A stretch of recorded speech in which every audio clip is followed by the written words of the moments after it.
Oh,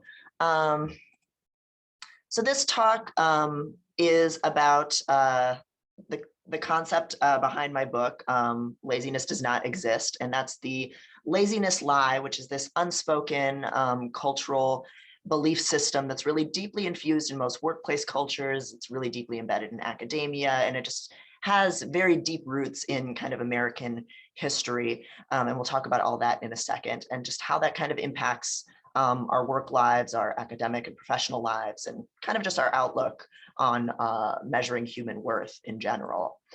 So a bit about me, I'm a social psychologist. Most of my research has been on things like intellectual humility, attitude change, getting people to be more open-minded to information or ideas that are challenging to them. That's been very depressing work to do because it's actually very hard, as you can imagine, to get people to open up to new ideas. I'm an educator. My population at Loyola School of Continuing and Professional Studies is working adults. And I also work with neurodivergent populations a lot and am autistic myself. That's why it's so dark in here, because fluorescent lights are really painful for me.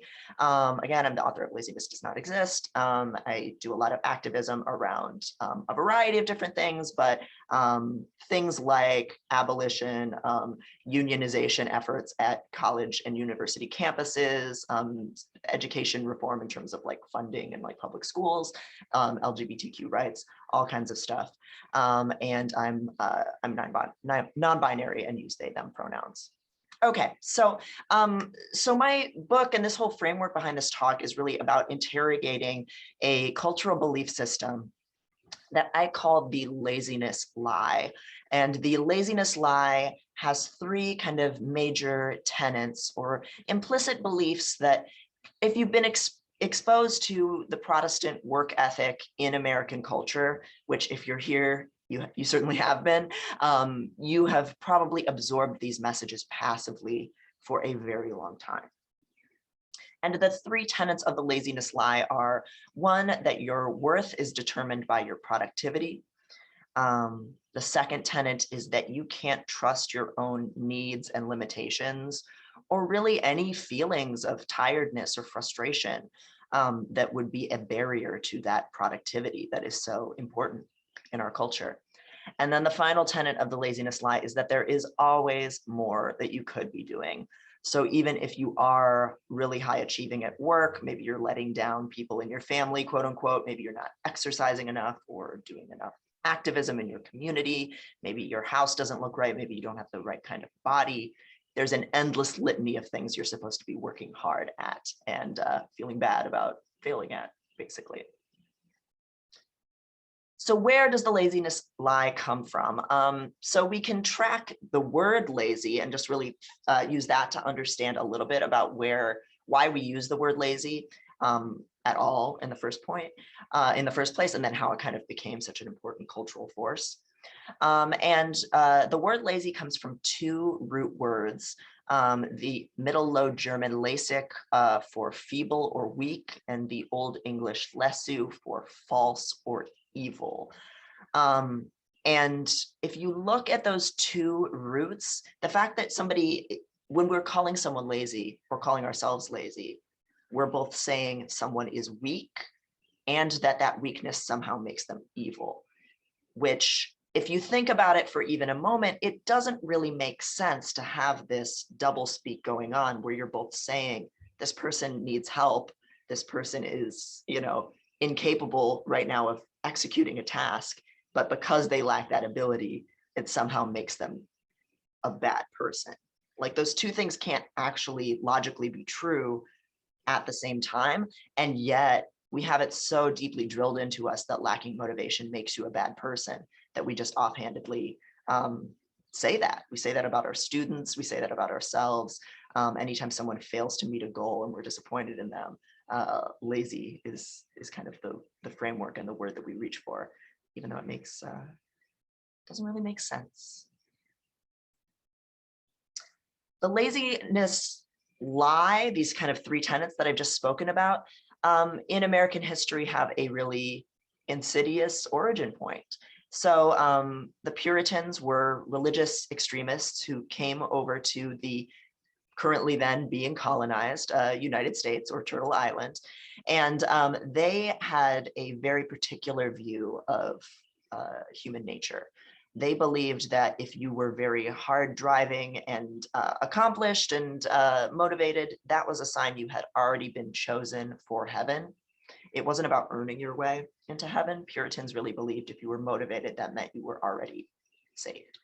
And conversely, if you were someone who couldn't get a lot done, couldn't contribute a lot to the colony, you were already damned.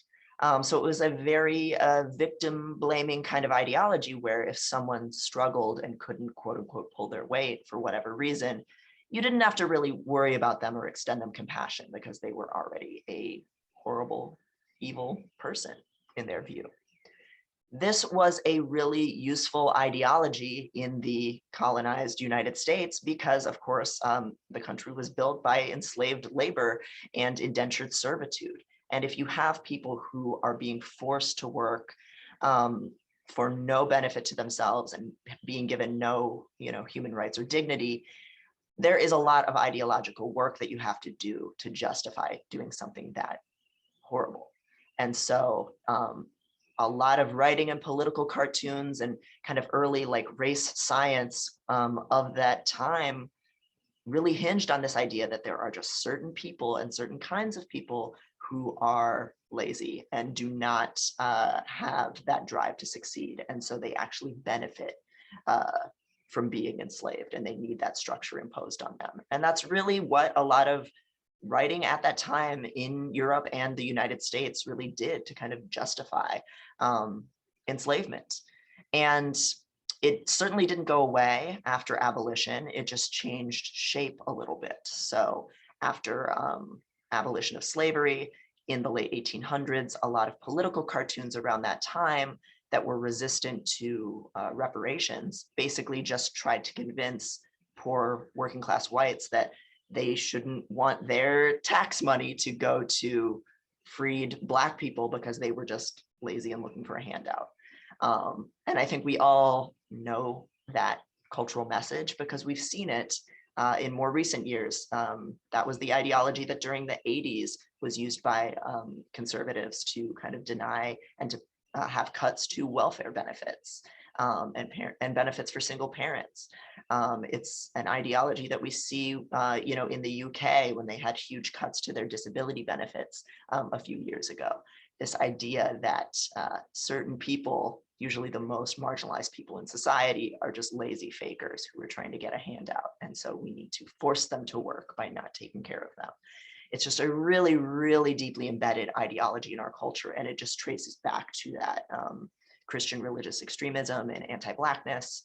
And it emerges anytime there is a really big labor movement or a big movement against exploitation. So we see it today with conversations about how people don't want to work and don't, which basically just means people don't want to go back into high risk COVID exposure jobs that pay minimum wage. A very rational kind of self-preservation instinct, but there's all of this ideological messaging about how that means people are lazy and they don't want to work and all these things. Oh, hi. Oh, I'm in the middle of a workshop right now. I'm going to close the door.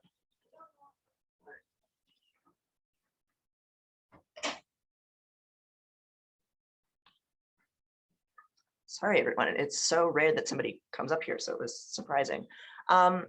So as I said, the hatred of laziness is something that is rooted in anti-Blackness. It is rooted in capitalist exploitation. And there are certain images that emerge time and time again when we are judging someone as lazy or explaining a social problem as being caused by laziness. So lots of images of anti-Blackness, lots of very well-worn, familiar anti-Black stereotypes, and misogynoir, so just hatred of Black women in particular.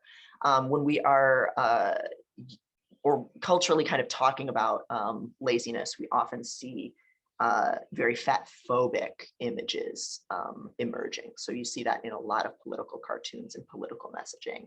Even on the left, a lot of times, if someone wants to convey that someone is uneducated or ignorant, they use imagery of the person being kind of fat and quote unquote trashy, so looking like they're from a working class background.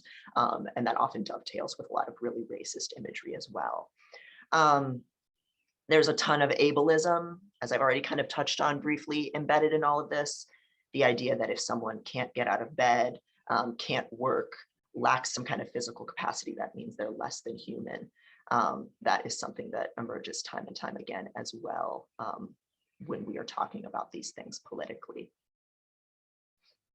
And there are also elements of talking about the lazy in terms of being childish, not caring about adult things like working and making a lot of money and being productive. Sometimes even about an element of suggesting that the lazy are perverse, and that can kind of tie back to homophobia in a way. Like if someone cares about their physical pleasure too much, that can be seen as lazy, which has again, a pretty deeply embedded history in homophobia and transphobia in our culture as well.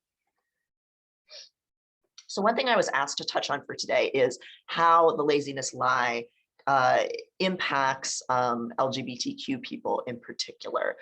So with that, I want to talk a little bit about something called the best little boy in the world phenomenon.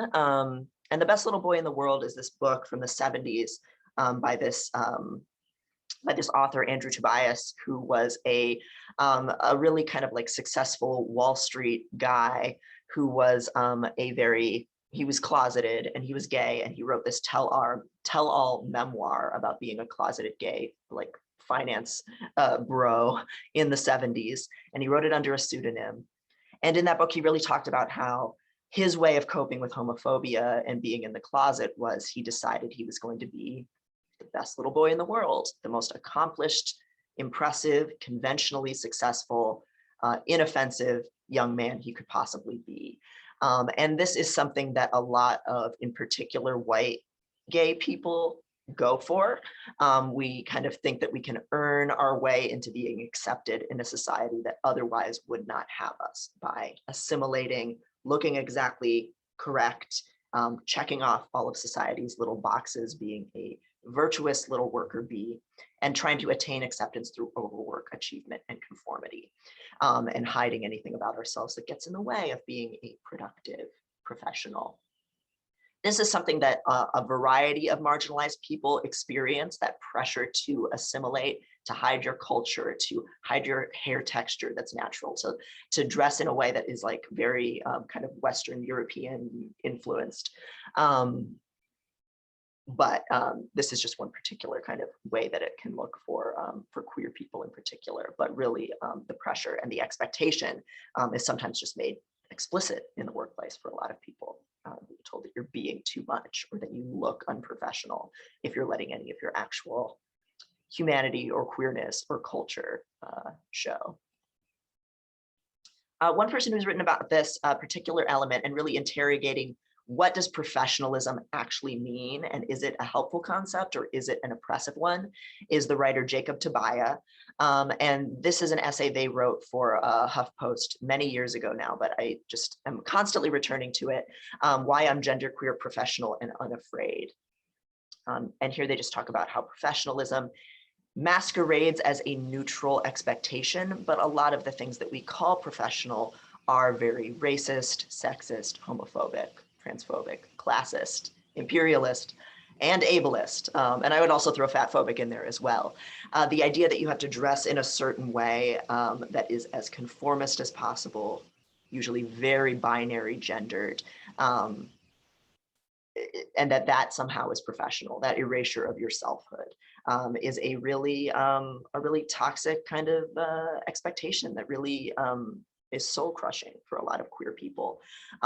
If you, again, have to kind of hide your culture in any way to kind of conform professionally, because society has been teaching that your hair texture, or that any kind of traditional jewelry from your culture, or anything that's just like comfortable to wear, let's say if you have a physical disability, the fact that we consider those things unprofessional just really serves to show how professionalism is about assimilating into a very white supremacist, straight kind of cultural norm. And that if you're not making every effort possible to fit yourself into that mold, then you're not working hard enough and you're not a serious worker.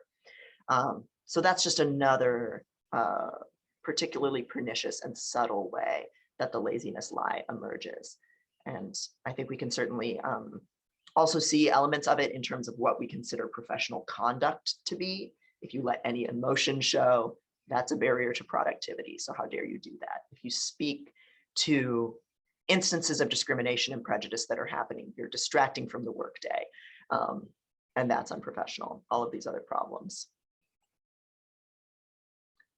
So, so here are, again, the three tenets of the laziness lie. We're going to have apparently a Q&A kind of portion at the 45-minute mark. So for now, I'll just have you kind of sit with and think about this, and we can talk at the 45-minute mark.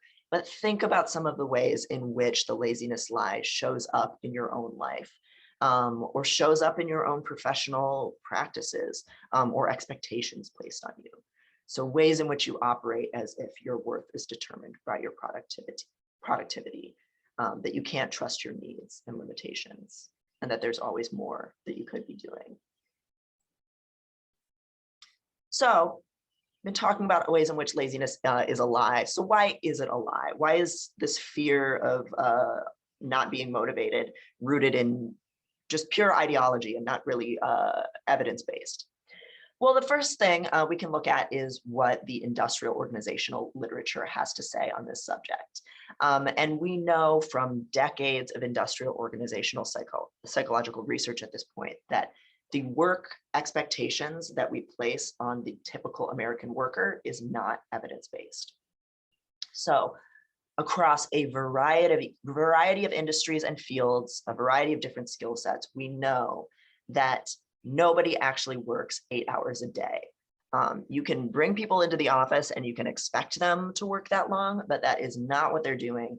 The average person can only work and focus on work about 3 to 4 hours per day.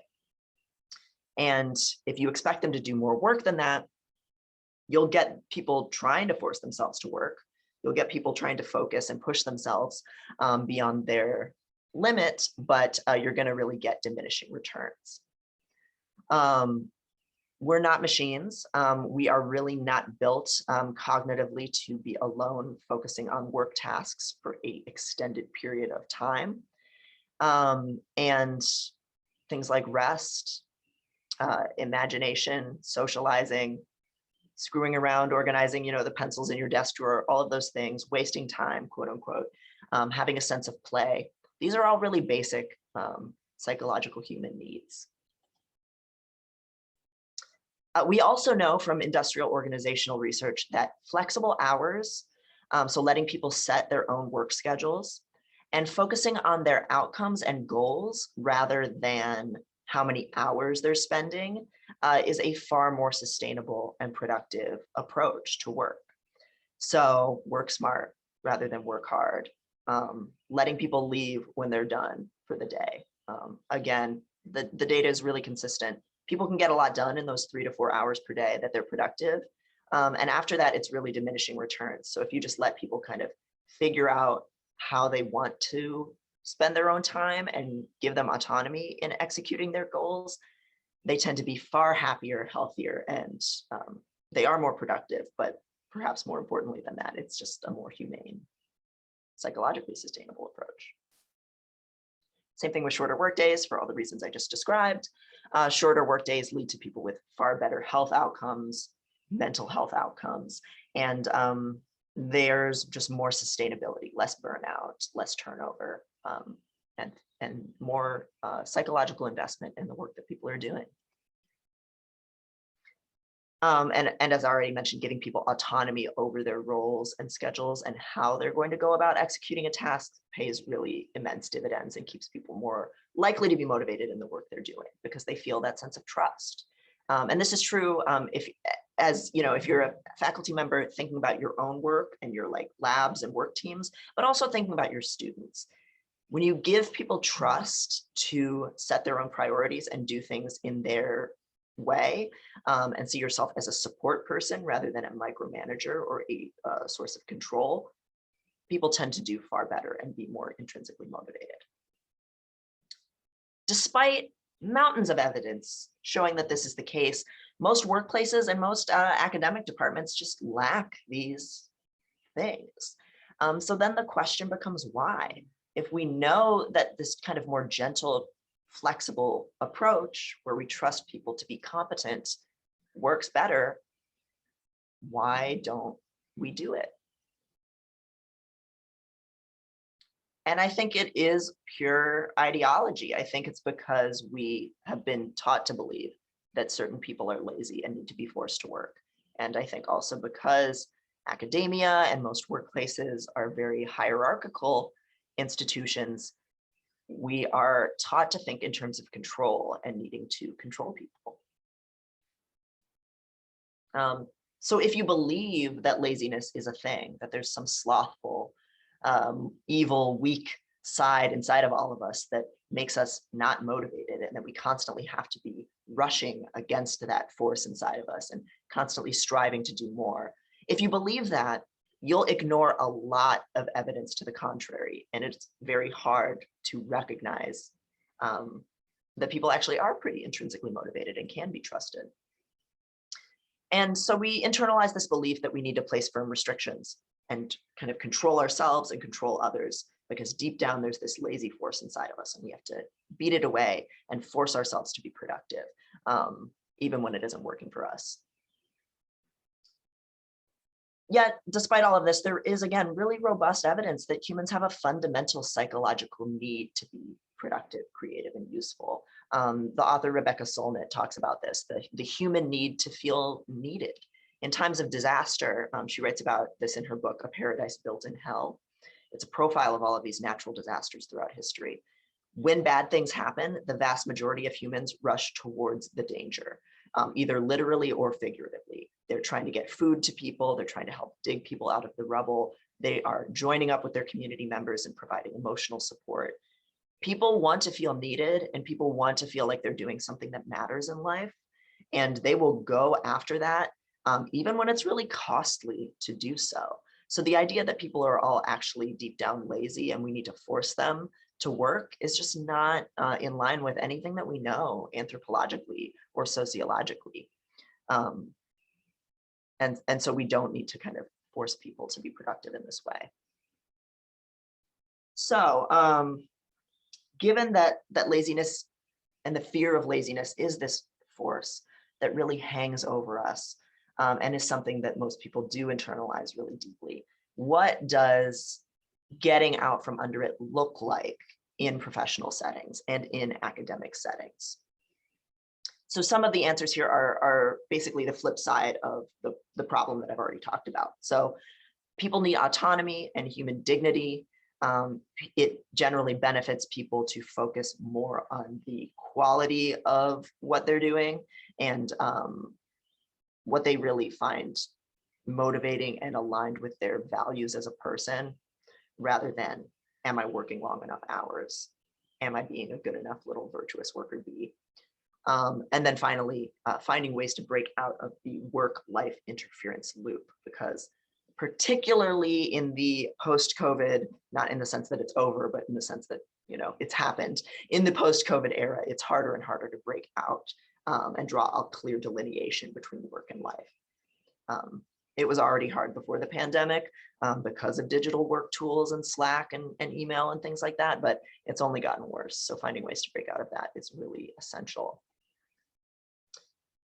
So as I've already mentioned, when people have more control over their schedule, where they work, what tasks they take on, and what their long-term goals are, they are far more likely to thrive. And we know that some of the biggest predictors of burnout are feeling like you have no control, feeling like you're not heard, and feeling like you're constantly pouring effort into something that is going nowhere.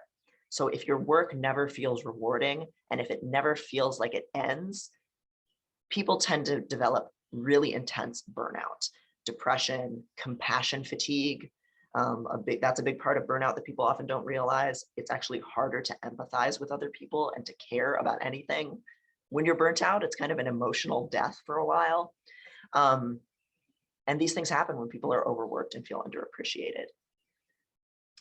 So really pushing in the workplace for greater autonomy and giving your students greater autonomy is really, really powerful.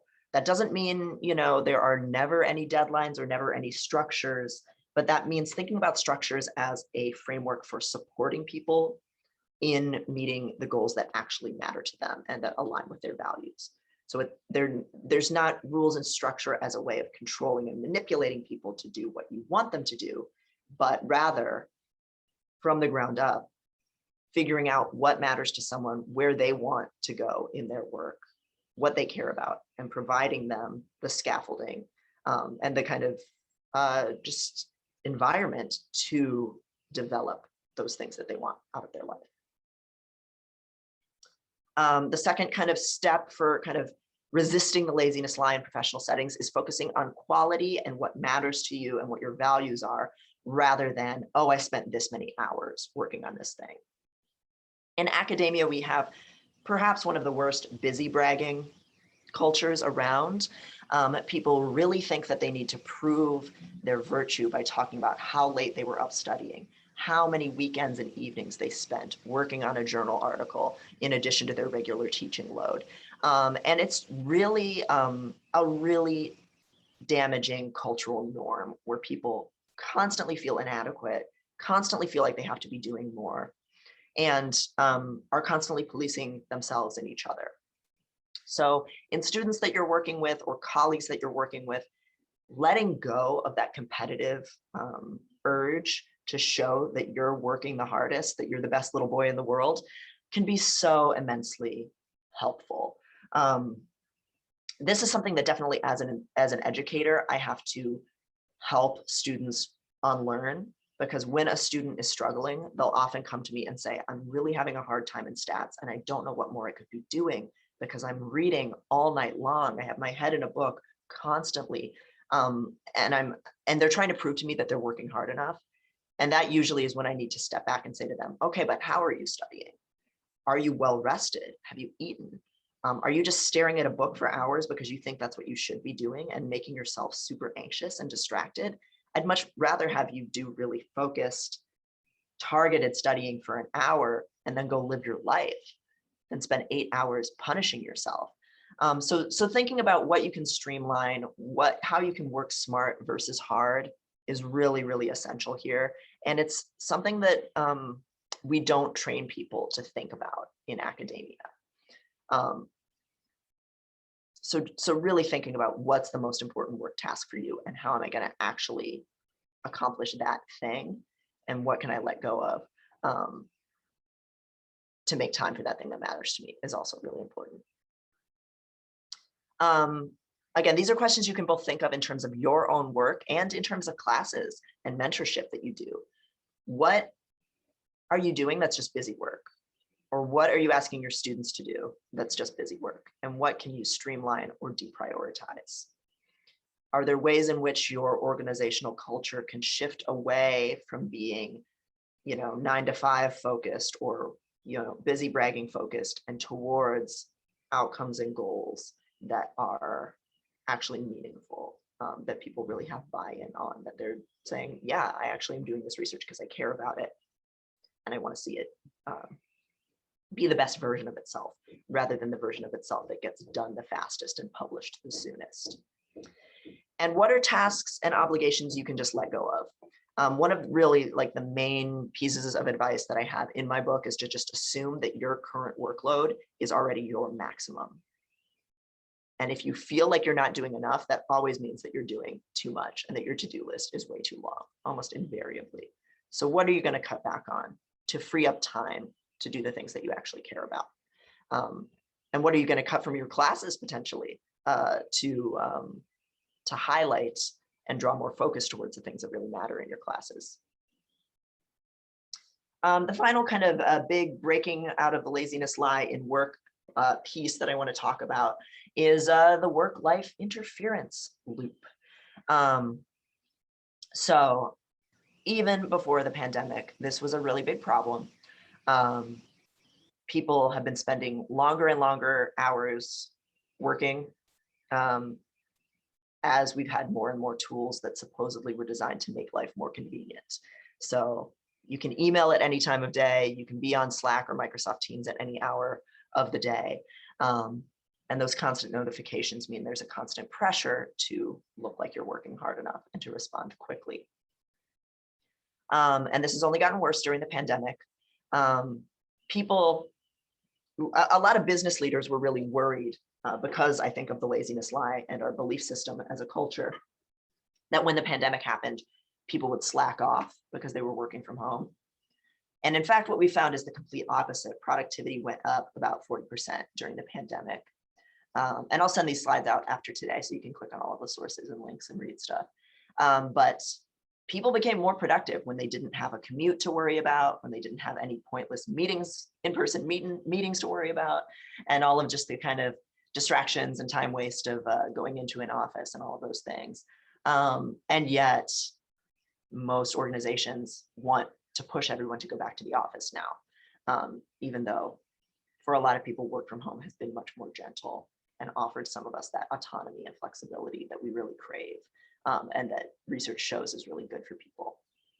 So, so there's a lot of things going on here, right? There's just this belief that doing more is always better, even when you're completely run ragged, that not setting limits on your work is a sign that you take your job seriously enough and that you have proven your worth.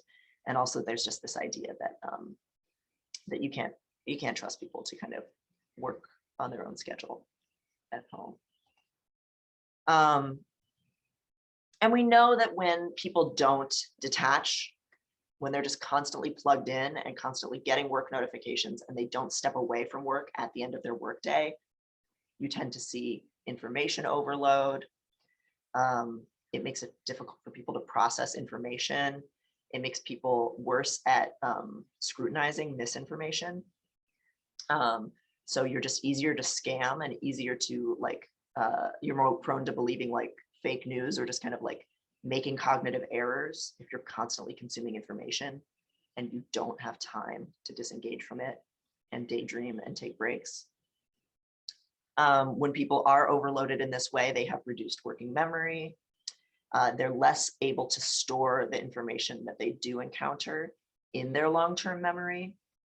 And in the long term, you see things like depression, anxiety, physical or psychological inability to relax, or people even kind of dissociating from reality, kind of zoning out and just not feeling physically present.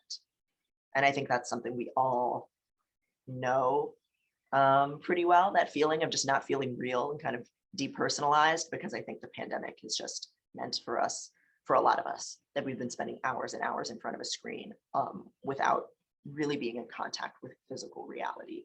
And it's just really not healthy for us at all.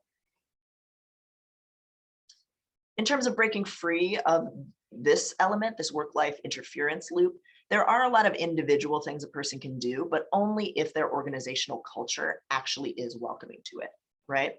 These are systemic issues, so it's not like there's an individual quick and dirty fix that's going to remedy a lot of these things.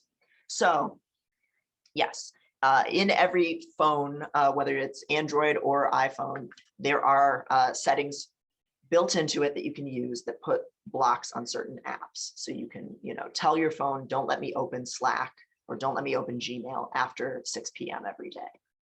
Those are beautiful things. Blockers that don't let you access news sites during certain hours because those are just going to overload you and stress you out. That's absolutely an option. Stepping away from your email and just not answering email when you're off the clock, those are absolutely options. Finding ways to kind of physically delineate, this is my workspace and this is my home space, whether it's changing the lighting, moving into a different part of the room, moving out of a home office, all of those things are also, taking a walk, all of those things are also fantastic. However, are you in an environment that actually allows you to do that? Or are you in a work environment where you are expected and the unspoken norm is to answer an email immediately? if that's the case, if the culture is such that you can't actually use these tools and you can't take those individual steps to care for yourself, something much more insidious is going on. And then the question becomes, am I going to unionize? Am I going to leave? What am I going to do to stand up for myself? Are there expectations I can refuse? And if not, can I join forces with other employees to take steps to refuse them? Because a lot of times, again, the problems are coming from above. They're coming from our cultural norms, and they're coming from our organizational cultures. It's not just a personal issue of workaholism. It's not an individual sickness or neurosis. It's structural. And speaking about organizational culture and burnout and the laziness lie, here are some red flags that tell you that it is much larger than you, and that it may be too structural of an issue for individual steps to solve on their own. So if people feel pressured or unspokenly expected to work long hours, if there is just this sense that you're looking to see if it's okay to leave based on what other people are doing, rather than just listening to your own body and mind, basically. If there is burnout contagion spreading, so people are constantly talking about how burnt out they are, talking about how unrewarding the job is, how nothing seems to matter. There's just a lot of cynicism, and it's just kind of spreading like a virus throughout the workplace, in kind of the office culture, or in how people kind of talk about the work or the organization.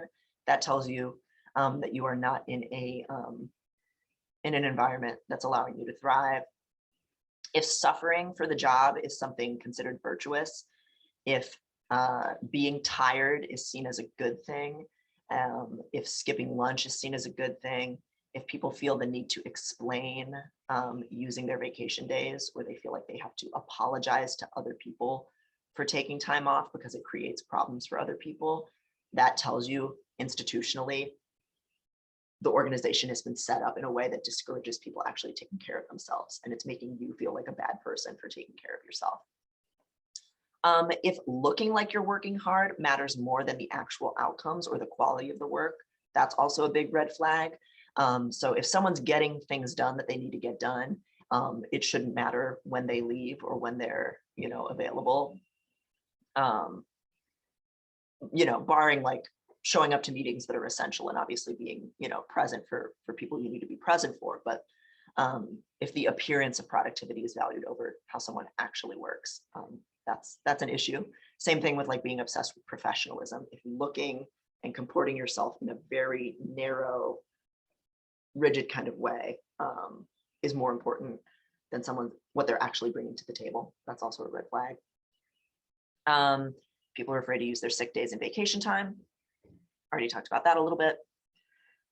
If an organization only talks about mental health or DEI in the sense of creating the belief that we are a good place, we're a family, we treat people correctly, there's no problems here, and everyone has to kind of be on board with that party line, that tells you that it's not actually about inclusion or accommodation. It's about creating a lie and making it even harder for people to speak to problems. So that's a really big warning sign. If you find that people are only ever able to talk about these issues in superficial ways and in the service of branding the organization as aware, that tells you usually that it's not genuine, and it's not actually built into uprooting the systems of power within an organization. And then the final red flag is just kind of trusting your own feelings. If you dread work constantly, if it feels like what you're doing is meaningless and never goes anywhere, if you feel unsupported, unvalued, and unrecognized, that tells you something. Those feelings are information. And again, just like how we talk about workaholism as if it's an individual problem, but it's actually a structural one. If you feel that way, that kind of despair or gruelingness, that is almost always a structural consequence, and probably a lot of people are feeling it as well. So that is my whirlwind tour through the laziness lie. Apologies, I did go a little bit over time, but just with like interruptions and time stuff, took me a little bit longer there. But thanks for sitting through me kind of running down through all of that. And I'd love to hear any questions that people have. Devon, thank you so much. That was just, I feel like it's a strange combination for me, at least. It's a very validating, but also so exhausting. Yeah, it's heavy. And I'm like, wow, what is this new feeling? Where is it coming from? Is that, and the fact that you were able to put verbiage, I'm like, I didn't even know that's what compassion fatigue, emotional death, like those kind of very real, palpable results of existing in late stage capitalism and quote unquote working from a space that is trying to lean towards productivity when productivity is relative. It's something that it's not realistic in all cases. And that honestly, when we think about it, if we're thinking that we're not working hard enough, we probably are working too much. We're probably towards burnout. But that was just, I could go on forever, but we have questions already coming in. I'm gonna ask the first one. Is the idea that only 4 hours a day are productive confined to boring, repetitive jobs? I know that I am productive for a lot more than 4 hours a day and suspect others feel this as well. I guess it depends on what you count as productive. That's usually from an industrial organizational psych perspective, measurable work tasks. So if you consider something like conversations to be productive or generative, like there's a lot of things that we don't in our culture tend to measure as productive that are meaningful things, right? Like conversations, brainstorming, daydreaming, things like that.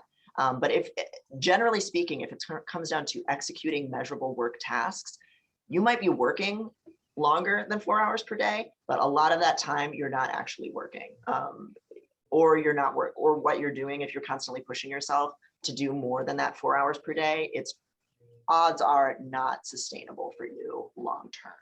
I would certainly say, especially when I was like younger in grad school, I would have heard that stat and I would have been like, that's not true. I work so hard. And then I got, anemia and a heart murmur and a fever that lasted 9 months. And then I started thinking, okay, maybe I was being that productive because I was ignoring a lot of things, so that's what I would kind of say about that. I would interrogate whether you're actually productive for longer than that or what that means to you. Yeah. Thank you so much. I know that Rami has a question. Rami.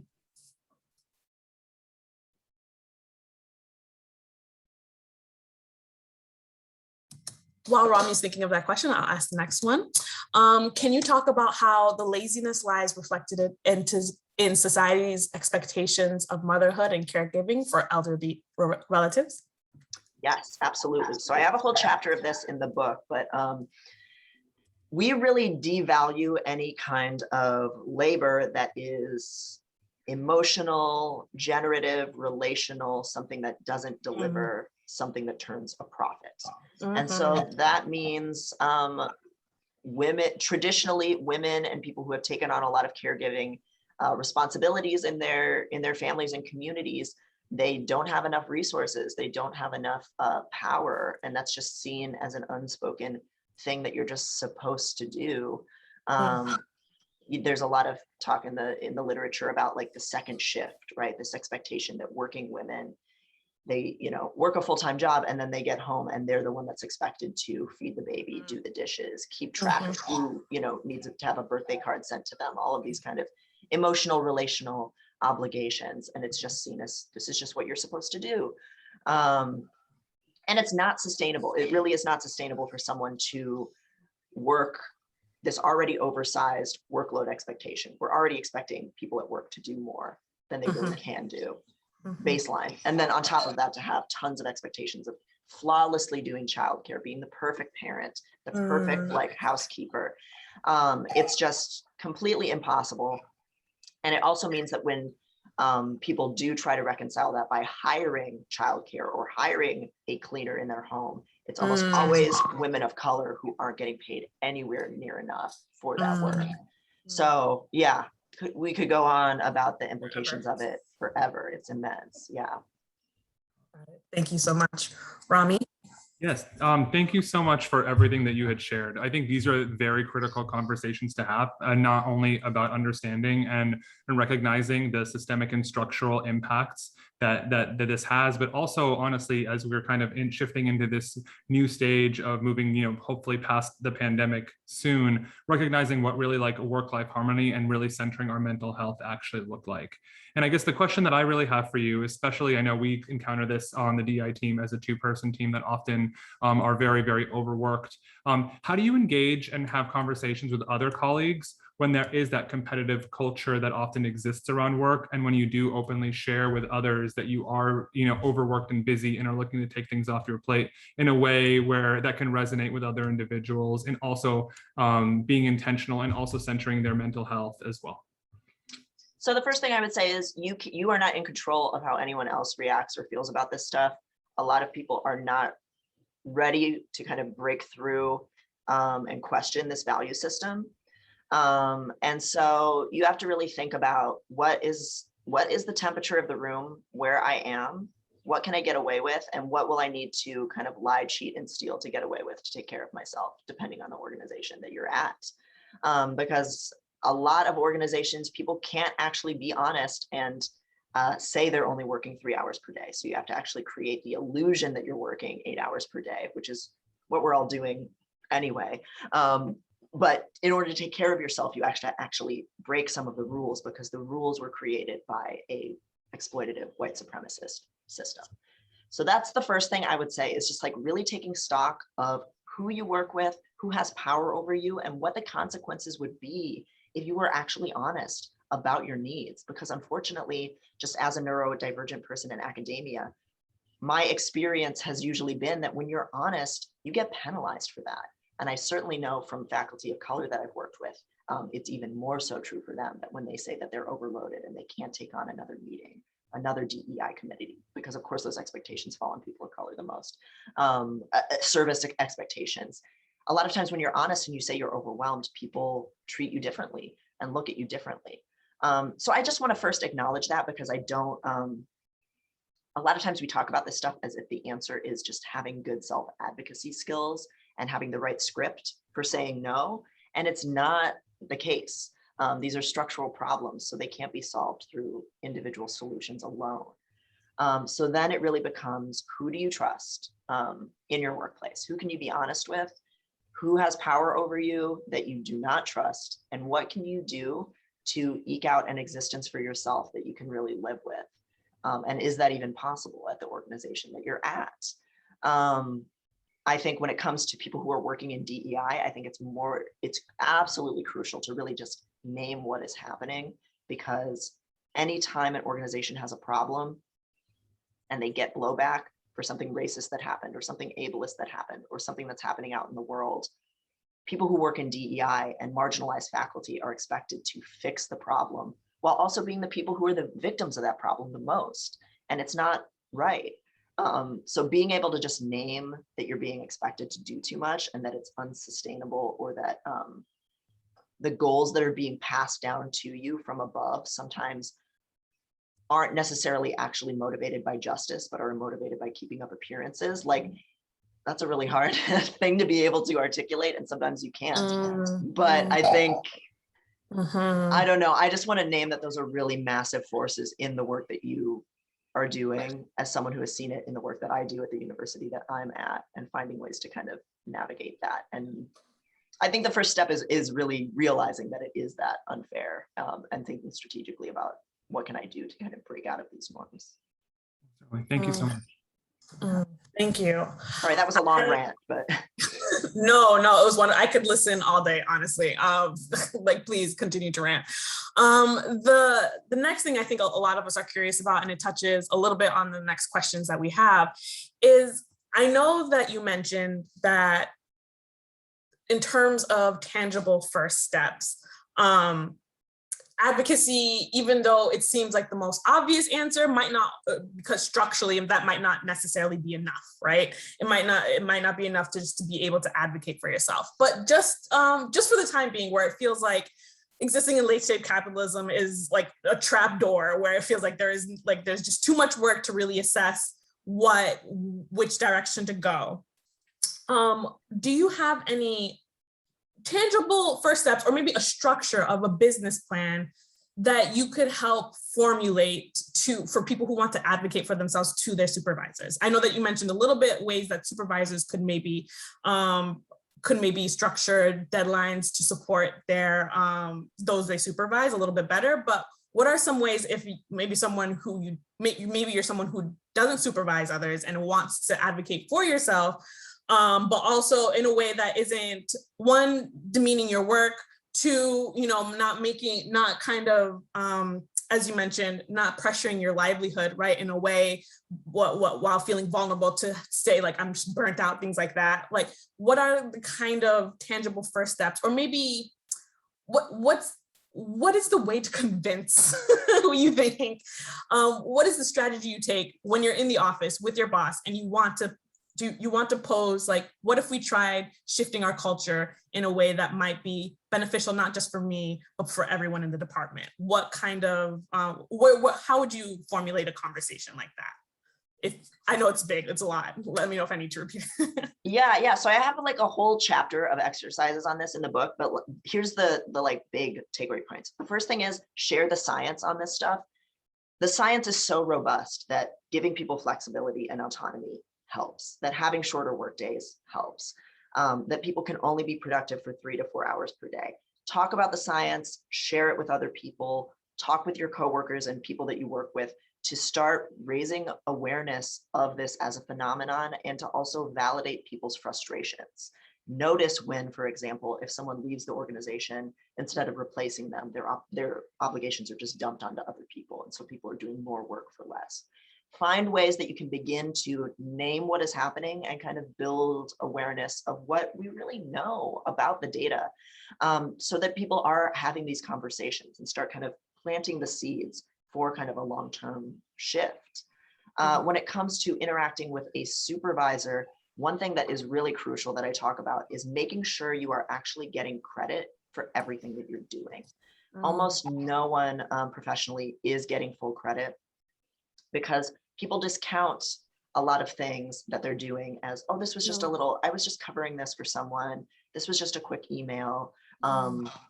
A lot of invisible things, like as we moved online during the pandemic, most people had to learn entirely new technologies and skill sets. They had to adapt classes and workshop materials. They had to develop all of these new skill sets, and that was just like invisible. That wasn't something that came up in most people's performance reviews, that you suddenly had to learn how to use like Slack and Zencaster and like convert everything to a virtual format, when it's like, that's a full-time job in and of itself.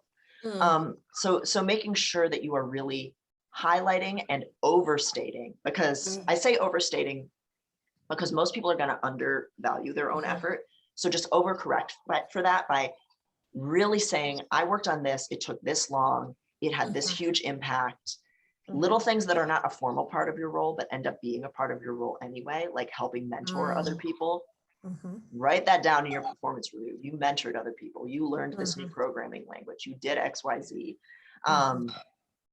Really be your own best advocate, because those things are going to be invisible a lot of the time. So that can also help begin to position you for setting more limits, because then they're actually recognizing how much you're actually doing. Absolutely. Thank you so much. And I want to recognize that we are at time, but is okay. We have one last question. Is that all right with you, Devon? I want to make sure I'm checking. Wonderful. Sure, yeah.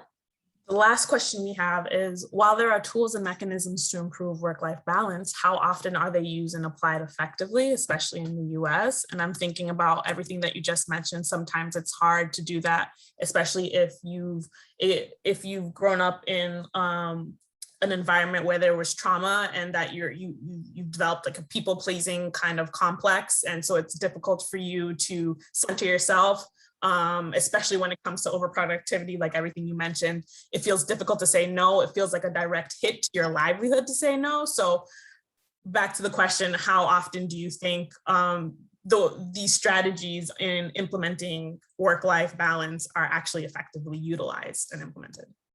Very rarely. And I don't think it's just because of the kind of internalized capitalism and self-doubt, though that is absolutely a huge factor. People are really afraid to assert themselves at work. And it's no surprise, right? Like capitalism is this innately coercive environment. If you like offend your supervisor enough, suddenly you won't be able to eat or have a way to live. So no wonder we're afraid to advocate for ourselves, right? Like it's not irrational. It comes from a very real recognition of the world that we live in and the rules that it plays by. But I also think it's another reason that this stuff breaks down isn't just because people are understandably afraid to advocate for themselves. It's also because organizations don't want to change.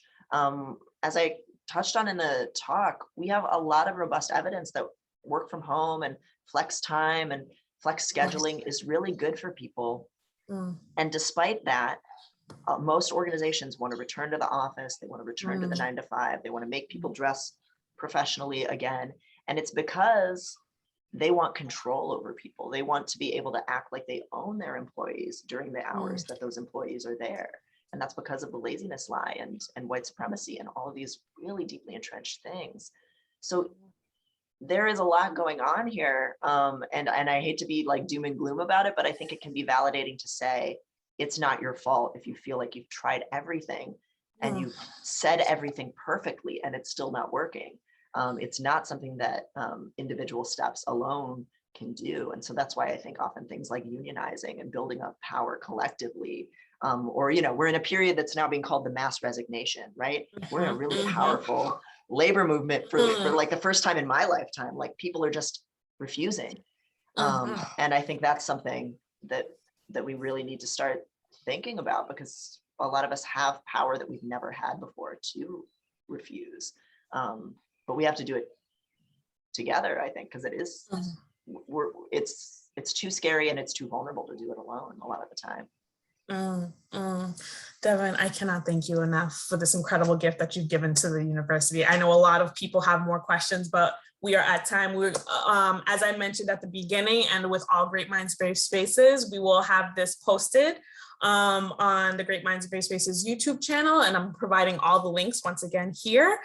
And lastly, before I let you go, Devon, I wanted to let everyone know that the laziness, Devon's book is going to be available at the Gordon Library. So if you have more questions, if you want more strategies, be sure to check it out at the Gordon Library, or really anywhere. It's out. It's wonderful. I've read it. I had a great time. I'm going to read it again. So wrapping things up. Thank you so much, Devon, so much for all that you've talked about today and this wonderful impact that you had here. I ask that everyone have a wonderful day and to continue to engage with the materials that have been presented today and with additional opportunities coming this month. Thank you all and have a wonderful day. Thanks, Devon. Thanks so much for having me.